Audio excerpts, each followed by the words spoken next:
Natal, mas olha, o que não falta, pauta quente, assunto de repercussão em Campo Grande, em Mato Grosso do Sul, e a análise vem com ele, Edir Viegas. Um bom dia, Edir.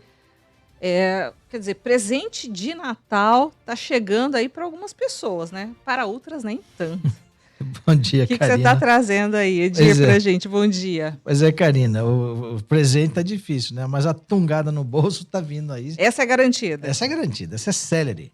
Na semana passada, a Câmara aprovou aí o projeto de lei complementar 942/2024, de autoria da Prefeitura de Campo Grande, da prefeita Adriane Lopes, que estabeleceu aí a cobrança de encargos legais até em caso de negociação amigável administrativa entre o contribuinte, a inadimplente, né, e o município. Então, como é que as coisas acontecem? A pessoa está devendo o IPTU, o ISS, ou ITBI, seja lá qual o tributo municipal for, né? E quando ele deixa de pagar, a prefeitura hoje notifica para ele, administrativamente, para ele, venha pagar o seu tributo. Tá. E aí, durante o ano, pelo menos 3 refis, aqueles programas de financiamento, de regularização, são lançados, que também são utilizados por esses inadimplentes para resolver a situação com o município. Tá, e agora? E aí, quando não se obtém sucesso, aí sim o município entra com ação judicial, com ação de execução fiscal, né, sempre observando o prazo de 5 anos, que é para que a dívida não prescreva, que não perca aí o município o direito de cobrar os créditos que lhes são devidos, né? Aí, Importante destacar também, né, Edir, que o IPTU se não a principal fonte de arrecadação das prefeituras de modo geral, né? Isso, é a principal fonte de receita dos municípios, com certeza, né? Aí, quando o contribuinte paga na justiça a dívida, o advogado público, né, que entrou com a ação, ele tem direito aí aos honorários sucumbenciais. É aquilo que isso está previsto em lei, então não tem nada de ilegal nisso. O que não está legalizado é que esses honorários também se submetem ao teto salarial, né, no caso da prefeita, R$20 mil de salário mensal dela. Tá. Aí vem uma turma da Secretaria de Finanças, se junta aí com a turma da Procuradoria-Geral do Município. Eu falar turma aqui não é no sentido pejorativo, mas é porque do jeito que vem sendo tratada a situação, é difícil você respeitar ou entender que você deva respeitar esse tipo de comportamento que esses servidores estão tomando. E aí eles inovaram, né? Inovaram para atender quem? O município, o contribuinte? Não, para inovar, para atender os próprios interesses. Inclusive o da secretária de Finanças, a Márcia Ocama, que engordou o salário dela muito bem, né? E como é que se deu isso? Eles firmaram um convênio, PGM, Procuradoria-Geral do Município, e Secretaria Municipal de Finanças. E criaram nesse convênio o tal do chamado encargos legais.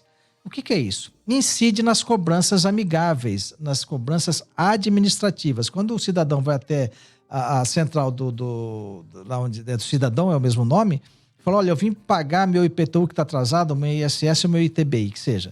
Só dele sentar na cadeira ali com o atendente, eles têm que pagar já os encargos legais. O que é? Um dinheirinho lá que depois vai ser somado e rateado entre os procuradores municipais e alguns felizardos na Secretaria de Finanças. E quem estabelece, quem recebe nas finanças é a secretária Márcia Ocama, e coincidentemente foi ela quem mais faturou em cima desses novos encargos legais.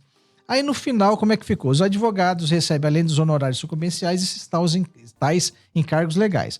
E esses servidores da Cefim, esses poucos, também recebem parte aí dos encargos legais.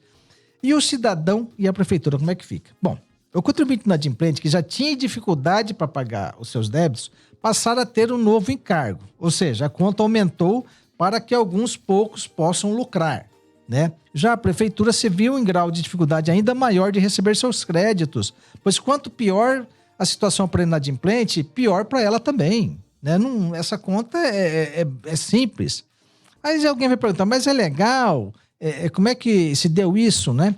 O problema é o seguinte, que não... Aí vem esse projeto na semana passada, né? E se cria e se legaliza, né, esses encargos legais, cobrança de taxa de um plus na forma da administrativa. Mas é legal essa cobrança? Não é legal, Karina. Aí que é o grande problema.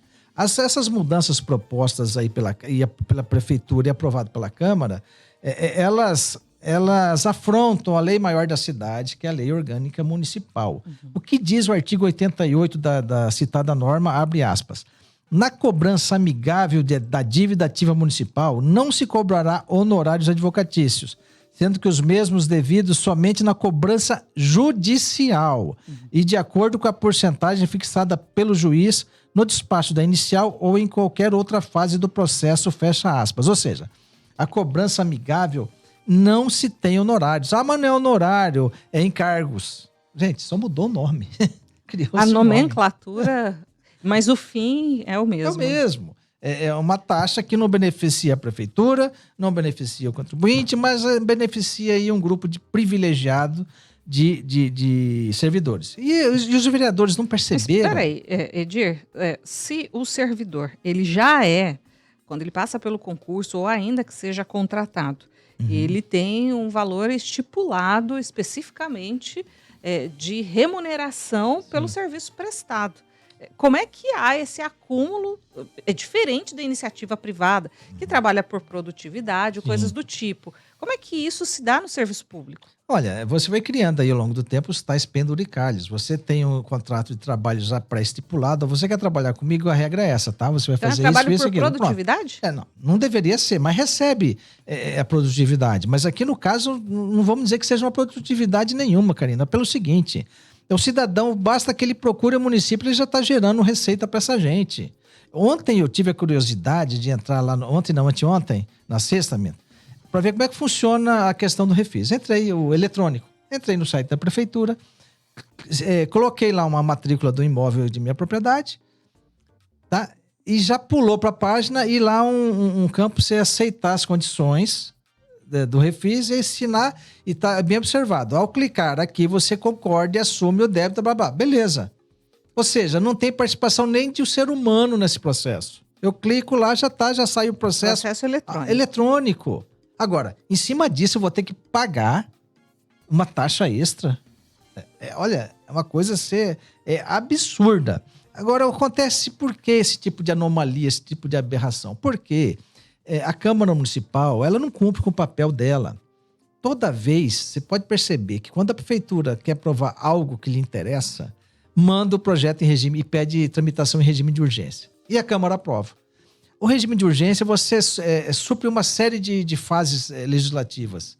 As comissões temáticas. Para dar celeridade. Então, o projeto processo chega na segunda para ser votado na terça.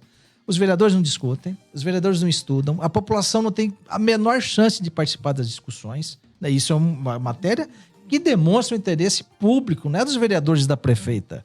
É uma situação que vai refletir na vida de todo mundo. Esse projeto de lei, por exemplo, ele tramitou por quanto tempo na Câmara? Eu acho que 2 ou 3 dias, no máximo. Me parece que fizeram algumas alterações, mas muito rápido, Karina. Ninguém discutiu, a população não discutiu, ninguém falou nada. Quer ver outra situação? Nesse mesmo projeto foi aprovado o refis permanente. Né? A CBN já trouxe o caso. Né? Então, em vez de fazer 3 refis por ano, criou-se o refis permanente. Mas vamos ver. Edir, só para a gente continuar essa conversa, porque as notícias nacionais estão chegando. Sim. E eu quero continuar para você trazer aqui esses detalhes com a gente e continuar ainda repercutindo esta análise. Então, Edir Viegas continua com a gente aqui na bancada. A gente vai fazer uma pausa para as notícias nacionais e voltamos já. Não saia daí. Repórter CBN.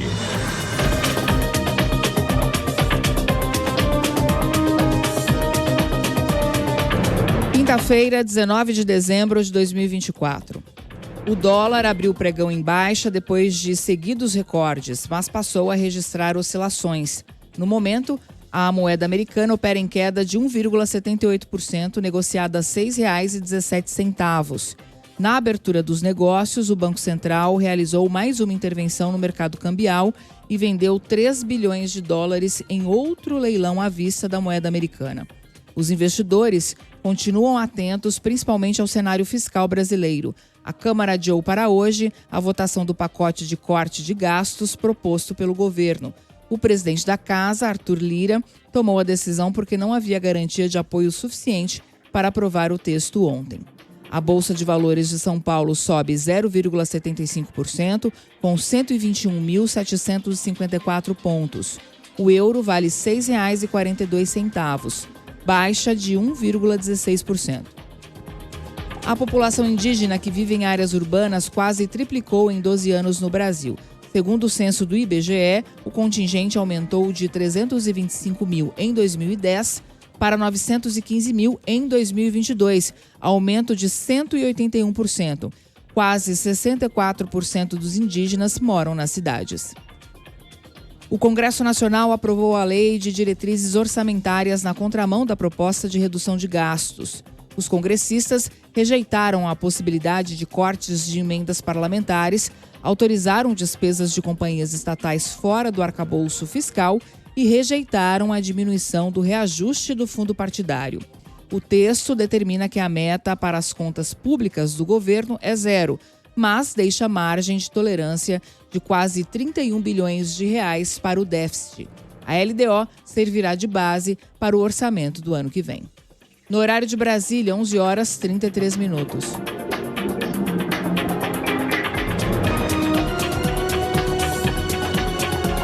Repórter CBN. As principais notícias do dia, a cada meia hora.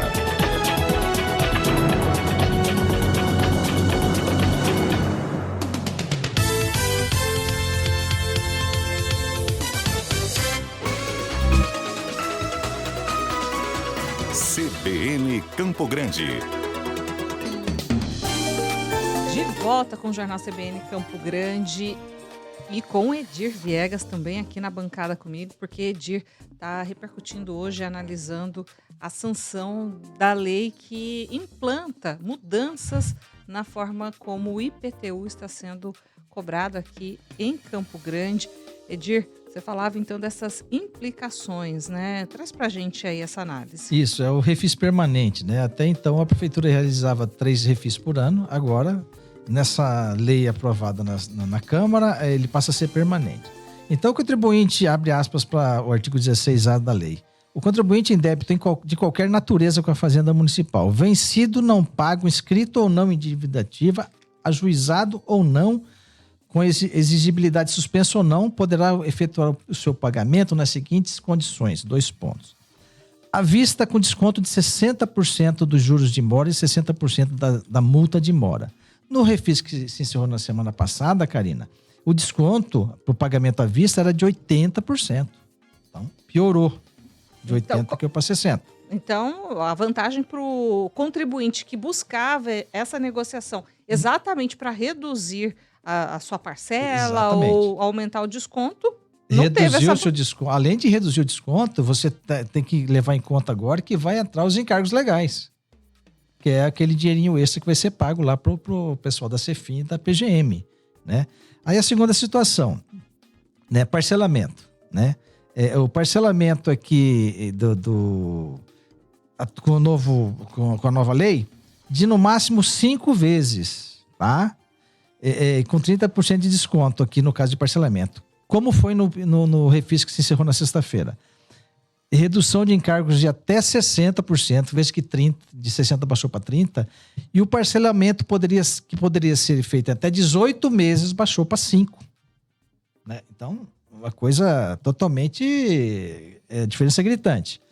Né? E no caso do ISS e ITBI, o pagamento poderia ser entre 6 e 60 vezes. Né? E agora você reduziu também isso para esse prazo aí de 5 vezes. E o famigerado encargo legal, é bom que se diga, que se lembre, que no refis de julho equivalia a 5% aí de acréscimo. Foi ampliado para 10% nesse refis que terminou na sexta-feira. Né? E aí, uma situação também nova que apareceu. A prefeitura agora, Karina, tem novas formas de coação para fazer com que o inadimplente pague sua dívida. O inadimplente, gente, muita gente para falar, mas esse refis ele beneficia o mal pagador. Mas o bom pagador também pode, por um motivo ou outro, deixar de pagar o seu IPTU. ou o seu IPVA, ou uma conta qualquer, isso é natural, gente. Nós estamos vivendo uma economia onde A oscilação do mercado muito grande. Salarial, né? Aí vem a prefeitura, agora ela pode, se você não pagar o seu IPTU em dia, Karina, te negativar no SPC, no Serasa e protestar no cartório. Ora, se eu protestar no cartório, eu estou gerando um novo encargo para esse inadimplente, que é a taxa cartorária. Ele vai ter que pagar uma taxinha que não é barata. Você sabe que as nossas taxas aqui são das mais caras do Brasil. Para poder pagar. Se ele já tinha dificuldade, vai ter maior ainda. Mas vai correr atrás para limpar o nome. Agora, chega o cidadão em janeiro, quando vence todos os tributos, escola do filho, e vai falar, gente, o que eu faço? Ou eu pago o IPTU da Adriane Lopes, ou eu pago a escola, a creche do meu filho. Mas a prefeitura não disponibiliza a creche? Não. Tem 12 mil crianças aí na fila, porque não tem vaga. Mas peraí. Qual que é a prioridade? Eu pagar a educação do meu filho ou ter onde deixar meu filho para eu poder trabalhar, gerar minha renda para poder pagar a prefeitura? Eu tenho que sacrificar minha filha para pagar a prefeitura, pagar esse IPTU. Que todo ano é reajustado, Karina, geralmente acima da inflação. Então você veja que o contribuinte ele é visto só como o gerador de dinheiro para a prefeitura. Ele é o pote, como é que fala? É a mina de ouro do município, do estado. Né? Ninguém enxerga o cidadão como uma pessoa destinatário final dos serviços públicos, mas não, como um cara que alimenta e retroalimenta essa máquina, né? Que demonstra toda a sua voracidade, o seu descompromisso com o bem-estar social. Quando você vê uma casta de servidores aí sendo beneficiados, né? Por meio de uma situação esdrúxula, legalizada em lei e ainda afrontando a lei maior, que é a lei orgânica do município. A informação que a gente tem, Karina, é que essa questão vai ser judicializada. Então, para concluir, resta para nós. Judicializada por quem, Edir? Não sabemos. Tem um grupo de vereadores aí estudando e também uma entidade, uma ONG, né? Estão estudando o caso, a gente traz essa informação assim que ela se estabelecer, mas é claro que existe a inconstitucionalidade aí, porque uma lei menor não fere uma lei maior. Então, eu penso que teremos mudança aí nessa nova formação aí dos nossos tributos municipais em Campo Grande. Edir Viegas, muito obrigada mais uma vez pela sua presença e participação, análise, sempre com uma pauta importantíssima aqui no nosso município e também falando de Mato Grosso do Sul. Bom trabalho. Obrigado, Karina. Um bom final de semana a todos e até terça-feira. Até a próxima terça, semana de Natal. Aí pois sim, Edir. Verdade, estaremos aqui. É isso aí, viu? Não antecipe sua ceia, não. Venha para cá, por favor. Okay. A gente vai fazer uma pausa e volta já.